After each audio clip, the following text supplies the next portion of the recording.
In this first published ClimateGenn episode for a couple of months, I want to thank subscribers for your patience. I've not been sitting idle, but much more trying to digest the appalling consequences of climate heating that we are now experiencing. Every day on social media, climate graphs and charts are posted with varying degrees of deep red and other markers of urgency.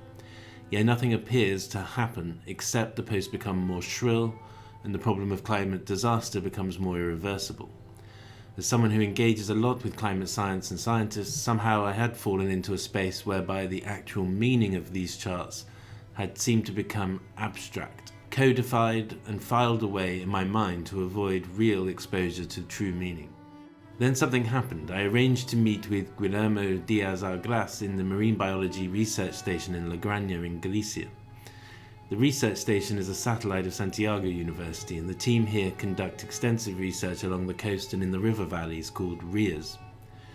What I expected to be an introductory overview of the research station turned into a horrifying cerebral experience, an awakening if you like. Guillermo showed me a long stream of images of dead dolphins, turtles and otters, saying simply, "That was just last week." He then explained how much of the indigenous shellfish are dying. The mussels are no longer forming in this stretch of the coast. The seaweed that bound the mussels to the rocks and the floating platforms are no longer there. The ecosystems that were embedded within them are gone. In 2022, 220 dolphins were found dead along this coast. In 2023, that number rose to 667. In 2024, as of last week, we are already over 315. He then explained that the Atlantic Ocean heatwave that we see in those charts plastered all over the internet is triggering a massive breakdown of marine ecosystems along this coastline. The heated ocean creates more evaporation, which is driving the most incredible downpours of rain. This in turn is desalinating the local waters and making life impossible for many species. The northerly winds that are well known here and blow the warmer surface waters out to sea have stopped. The acidity of the ocean water from constant burning of fossil fuels is stopping shellfish formation too. This is what is meant when scientists speak of a cascade of climate impacts. The Atlantic Ocean heatwave is the main driver of this catastrophic cascade.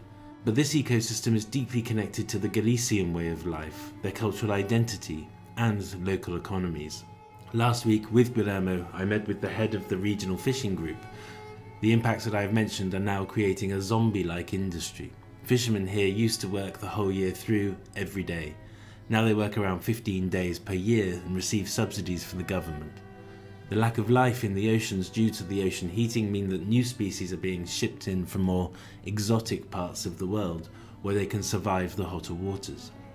These species take 3 years to mature and then have to be reordered. Aside from the unknown unknowns regarding dumping foreign species into these waters, the shellfish have to be reordered. However, as this is happening along the coast in different communities, demand is outstripping supply. The government are funding the 3-yearly purchase of new stock, but not the ability to breed them. Guillermo is nervous that the imported and essentially invasive species may have unforeseen deleterious consequences for the wider ecosystem. However, everything is dying anyway.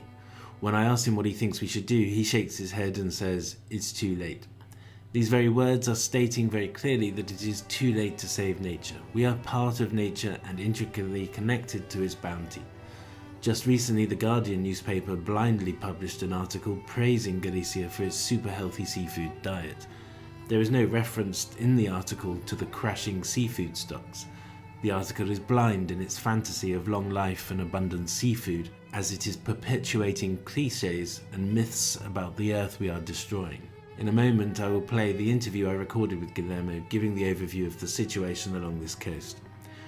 I am resuming the podcast series and will be publishing more material on this specific issue. There is also a lot of material I have recorded on geoengineering that I will publish in the subscriber areas for water level members. It will be edited for use at a later point.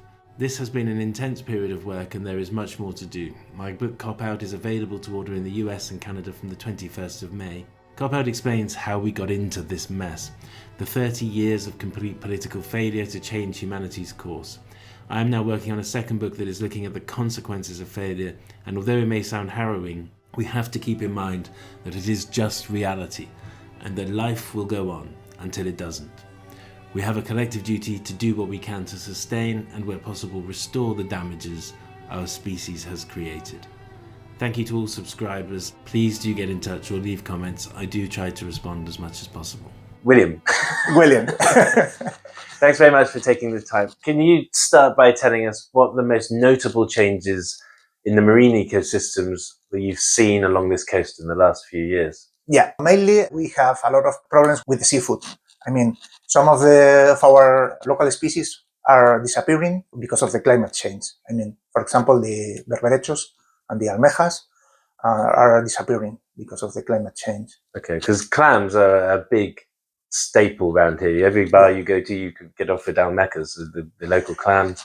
Yeah, this is affect the whole Galician economy because the clams and the mussels. How does that connect? You said it's a climate change, but how does that connect to the impacts that's causing it? Yeah, for example, with the warm Atlantic waters, we have these summers. These warm waters, they are like fuel for the storms. I mean, during this autumn and this winter, we have huge storms with a lot of rain in a short periods of time. So these heavy rains provokes that the salinity comes down quickly and the clams die because of this low salinity. So you get the evaporation from the hot temperatures. Yeah. And that then fuels these incredible downpours. I mean, they've been frightening in terms of the sound and that is desalinating the waters where these shellfish grow. The shallow waters in the Galician rias. Okay, and can you talk about some of the other climate impacts as well? I know you've had changes in the wind. Yeah, the winds are really important in Galician environments because the northern winds allows the cold waters rise in front of the Galician coast, and these cold waters have a lot of food for the animals, phytoplankton, zooplankton. So the northern winds are disappearing because of the warm temperatures in the Atlantic during this last summer and even the autumn. So these changes of the winds are changing the food chain of the sea here in Galicia. So there are less food for the animal in Galicia. We talked about shellfish, but is there impacts on larger animals, larger marine animals? Yeah, for example, with dolphins, last year we saw a high mortality of dolphins. We still don't know why. We have some suspect, but it could be related to the disappearing of these winds are provoking that the food pyramid is changing. So the dolphins are in top of this food pyramid. So yeah, could be one of the reasons of this high mortality of dolphins during last year and during this year. Because you go out regularly into the sea, is it visibly noticeable to you, this die-off? And what other animals are you... Yeah, for example, the mussels. During the low tide, you can see the mussels growing in belts in the rocky shore. But right now, for example, here in the Ria Ferrol, these rocky belts of mussels are disappearing. You cannot see the rocky belts of mussels right now, close to the marine station. And these belts of mussels are disappearing, and they are replaced by 4-inch Japanese oysters. So it's another huge impact for our local community because the mussels are really important for small organisms because they can hide between the mussels. The juveniles can grow between the mussels safely. But if the mussels disappear, these small animals, they don't have these shelters for them, this habitat for them, because the oysters are really flat and they don't give the animals these shelters to grow. So this disappearing of the mussel belts are provoking a huge impact in the small communities of animals. For example, the Nucella lapillus is another mollusk. I think it's dog whale. Yeah, in English, the dog whale is disappearing in the Ria Ferrol because of the disappearing of these mussels, of these mussel belts. Because these mollusks eat the mussels. They cannot eat the oysters because the oysters have a thicker shell. So it's a chain. So what you're seeing is a breakdown of this ecosystem. And obviously humans interact with this ecosystem because you've got all these fishing villages. Is it being felt now by the fishing villages? Yeah. Because 10 years ago, they can collect maybe 10 kilos of clams in 1 hour. Right now, they need to spend the whole morning to collect 2 kilos or 3 kilos. So it's significant. Yeah, really significant. When I arrived, you talked about just recently the 14 dolphins in the Ferrol area over a weekend. Not every weekend. Not every weekend, but just during a weekend, for example. It's crazy. It's 14 dolphins in a small village like Ferrol. We have a lot of beaches, but Ferrol is small. 14 dolphins dead during a weekend. And spread out along the coast of Ferrol, because Yeah. it's an intricate coast. In Galicia, the last 2 months and a half, we had 200 dolphins dead almost. No, that's phenomenal. Yeah. Yeah. I mean, It's like a horror movie. everything can't keep dying. And it obviously doesn't stop at the border of Galicia. Are you speaking to researchers in Portugal? Yeah. And what do they say? Well, for example, I was talking with this researcher that they were working with kelp forest, and they told me that the kelp forests are disappearing. Really? Even, the kelp forest in coast of Portugal, even in the south of Galicia, these kelp forests are slowly disappearing. And the kelp forest is like a forest. What's killing the kelp then? Probably the water temperature. Water temperature. It can't cope. Probably. Gosh, okay. Because there's a lot of effort going into kelp development as a lockup of CO2. Yeah. One thing we touched on last time was human health implications of some of the seafood, like scallops. Yeah. Scallops within the ria can have a bacteria that impacts. Can you just explain what's going on with that? The scallops filter waters. I mean, they so in the water they filter a lot of microorganisms like phytoplankton and zooplankton and a lot of bacteria.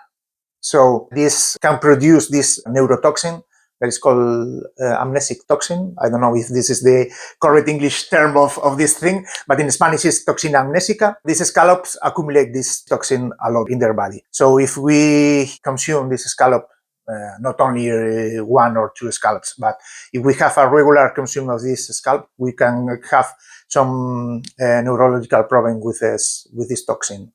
And with the warm water temperatures, these microorganisms can grow better than in cold waters. So there could be potentially more of these toxins in water that can be filtered by the scallop during more time. So these warm water temperatures can provoke more microorganism growth more during a lot of time. So this potentially can affect us. Okay. So it's like a signal in a way that the warmer waters are changing things, but they actually can have a long-term impact on human health. And okay, we're talking about scallops, but there could be other things emerging that we don't know about. Yeah, for example, the microplastics. Microplastics? Yeah. Have you seen? In mussels, almost every mussel has some kind of microplastics inside their bodies. Are you still eating this? Yeah, I like mussels a lot, so I still eat them. But they have a lot of microplastics inside their bodies because they filter water. There are a lot of microplastic in the seawater. Okay, gosh. And how long have you been working on this coastline as a researcher? How long? For 21 years. And if you look along that arc of your working period or that timeline, when have things started to look really bad? Oh, nice question. Probably 2015, 2016, around 2015. And has that, if you take in, you mentioned last year the huge spike in deaths of dolphins. Has that acceleration happened again in the last couple of years? Yeah. Since last couple of years, yeah. And if you go back to when you started and you were becoming aware of what's going on in the waters, and you look at it now, what's your main concern about it in terms of this die-off that you're seeing? My main concern is about the water temperature. I'm really scared of the water temperature. This is why, because our local species are disappearing. This is we have a huge. This is a huge problem, and they are replacing by foreign species because there is some foreign species are really well adapted to this new water temperatures. But probably my daughter she's not going to see the rias as I saw the rias when I was young. in terms of the water temperature, what's the temperature anomaly from what it should be to a healthy? Here, Yeah. during the summer, 19 degrees, 18 degrees. But during last summer, we had 22 degrees, and not for only one day, for 1 week, 2 weeks. Okay, and that's like a threshold. Yeah, and during the winter, usually we had 10 degrees, 11 degrees inside the RIA. Mm-hmm. And during this winter, we had 12 degrees, 13 degrees, a little bit higher, but higher. Yeah. Okay. So the difference between winter and summer are disappearing. And for the local fauna, it's important, this difference between winter and summer, because this cold water and warm water temperatures regulates the spawns of the most of the invertebrates in the RIAs. So what we can see right now is that the spawns of the invertebrates are changing. Usually a few years ago, we had this huge spawns of different kind of invertebrates during springtime and late summer, for example. But right now, we can see these spawns in the middle of the winter. It's crazy. And in autumn, even autumn in winter. So the behavior of the invertebrates are changing because of these water temperatures. When you look at the global charts, I mean, there's a sustained Atlantic heat wave in the ocean. And this year is phenomenally worse than last year. Last year was off the charts, worse than the year before. It's not like we can cross our fingers and hope that this summer is going to be better.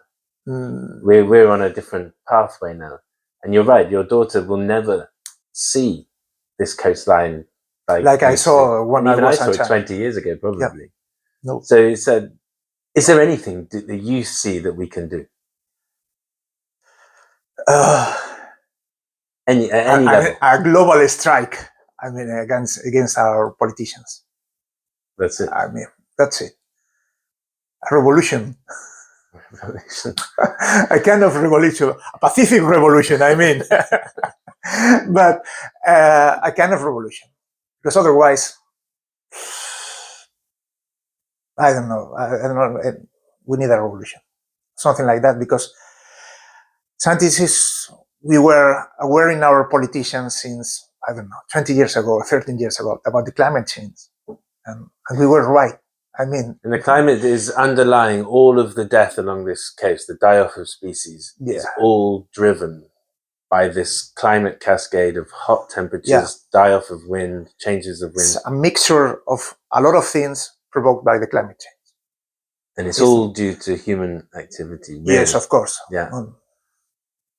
Industrial activity, I don't know. We build a lot of infrastructures really close to the sea. Okay.